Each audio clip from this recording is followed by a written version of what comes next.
There's something special about stone circles. I think I'm not alone in believing this. Many people find something beautiful and mysterious about these stone monuments, often posing questions that are hard to answer. Who built them? When? How? What were they used for? It's difficult, if not impossible, to answer these questions definitively. However, research in the last decades makes it possible for better, tentative answers to be provided. Stone circles can be found in many parts of northwestern Europe, notably Britain, and Ireland. In Ireland are around 300 stone circles, the majority of which can be divided into two large concentrations, one in South Munster, southwest Kerry, especially near Kenmare and Cork, and a second one in Ulster, centred on Tyrone, but also in Fermanagh and Derry. Both are different from each other, with the Ulster ones tending to be much larger and often occurring in clusters. In addition to these two groups, there is a third type of stone circle found in Ireland, though they are much less numerous. These are what are called embanked stone circles. Basically, stone circles surrounded by an earthen bank.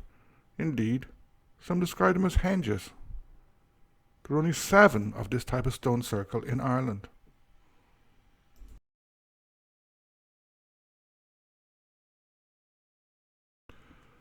Lios or Grange stone circle is one of these. It is also the largest stone circle in Ireland and one of the most beautiful. Lios is on the western side of Lough Gur, an area of immense archaeological importance going back to the Mesolithic period. The size of the circle is impressive. It has 113 stones, an internal diameter of 45.7 meters, and is surrounded by an earthen bank that is 9 meters wide and 1.2 meters high. The tallest stone is 2.5 meters high. Moreover, unlike most circles, in Lios the stones are contiguous. In other words, there are very few spaces between them. Hence, the very large number of stones.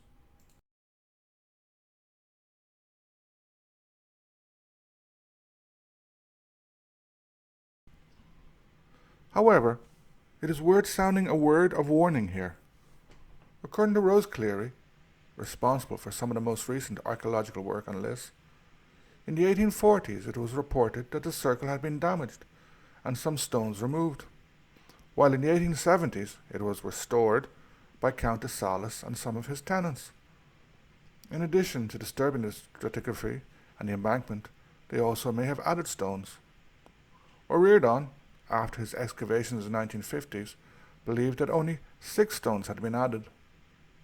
Cleary's much more recent work confirmed that parts of the area had been disturbed, and she also hints that the 19th century restoration may have introduced more stones than O'Riordan believed.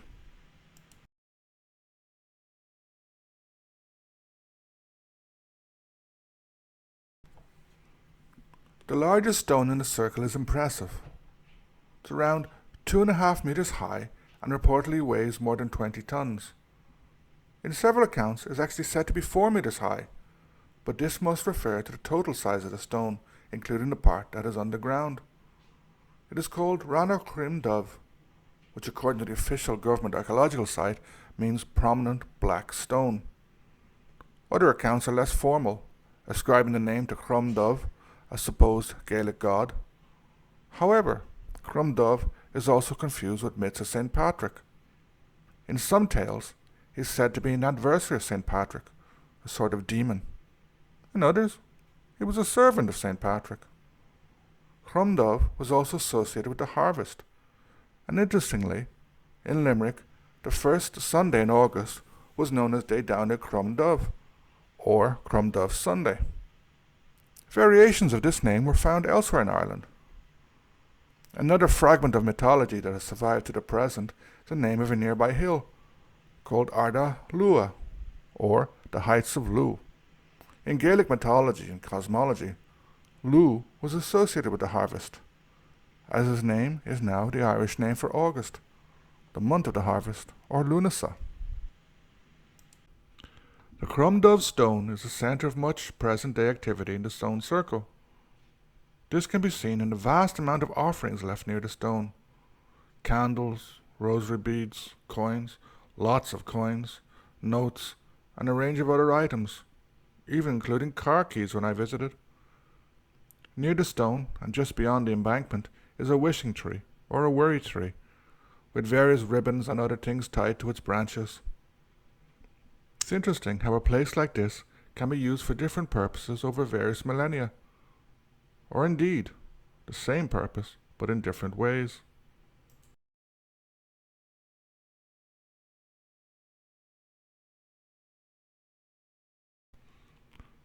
Dating sites like this is never easy. According to a book I bought in the nearby visitor centre, the embankment and the stones were constructed at different times, with the stones having been erected around 2500 BC and the embankment having been made around 500 years before that. Archaeologists are less certain of the exact dates.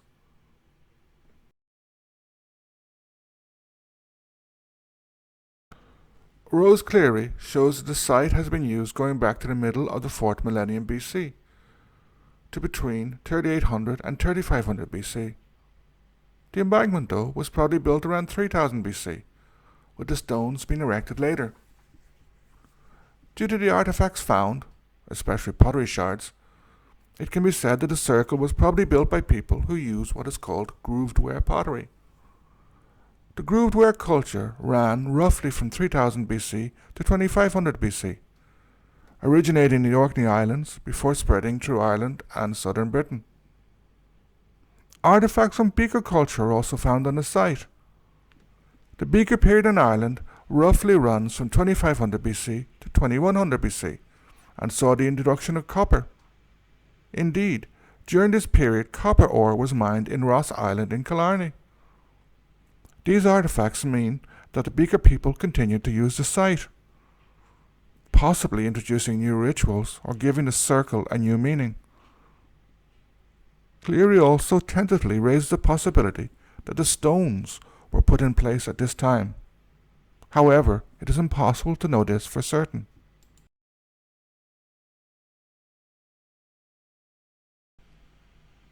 The excavations also found that ring ditches had been built within the circle. These have a later date, possibly been made during the Bronze Age. Further evidence that the site was used over a long period and most probably for various purposes. Indeed, as can be seen by the offerings left by the Crom Dubh stone and the nearby wishing tree, as well as the gatherings on the summer solstice, the circle continues to be used for religious, spiritual, and ceremonial purposes today.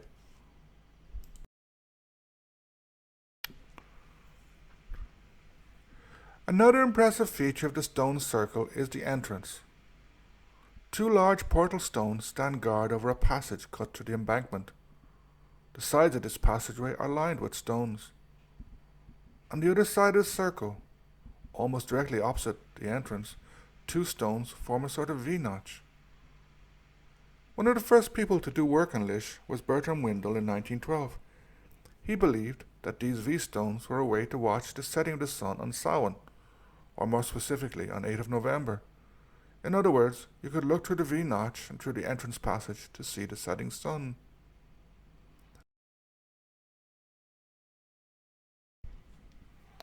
Others believe it is aligned with the summer solstice. Indeed, there's been some debate on this. Ken Williams, in his excellent Shadow and Stone blog, has argued that the alignment is with the cross-quarter days, i.e. early November and February, near Samhain and St. Bridget's Day. Importantly, he shows that this alignment is between the entrance passage and the stone beside the V-notch stones, rather than the V-notch stones themselves.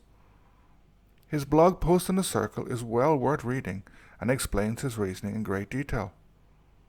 Frank Pendergast, an archaeologist who does a lot of work with the circle, including trying to get dark sky status for the Lough Gur region, says there is no definitive axis. However, he sees this as important because it shows that the circle was important throughout the year. He also ties this into the cosmology of those who built and used Lish.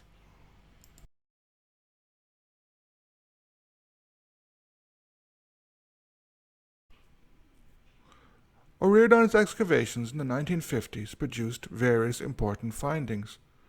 These included the grooved ware and Beaker pottery, bones, both animal and human, various stone artifacts, flint arrowhead, axes, and beads. He also found a post hole at the center of the circle, which some believe was used to help mark out the stones. Finally, as mentioned previously, 5 trenched enclosures were found within the circle. These were believed to have been ring ditches built in the Bronze Age, proof of the use of the area in different periods and by different cultures. However, these trenches seem to have been filled in during the 19th century, perhaps during the so-called restoration of the circle.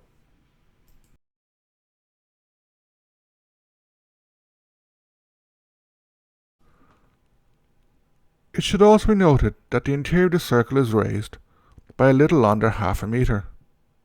In other words, the builders, or one set of various builders, brought in enough clay to cover approximately 2 hectares and then levelled this. This was in addition to building the embankment and carrying the stones there, many of which were extremely heavy. It was a complex undertaking, built and perhaps rebuilt over several generations. We can guess at who built it and why they did so. This was something profoundly social, as it required the joint efforts of many people, a social effort from a society which was very different from ours, but which was nonetheless complex and diverse. Although they may be gone, the work has achieved a kind of eternity. Furthermore, the fact that it remained in use for long periods, and nowadays is used again for religious and spiritual ceremonies, shows that this construction fulfilled an important social need, and in a way still does so.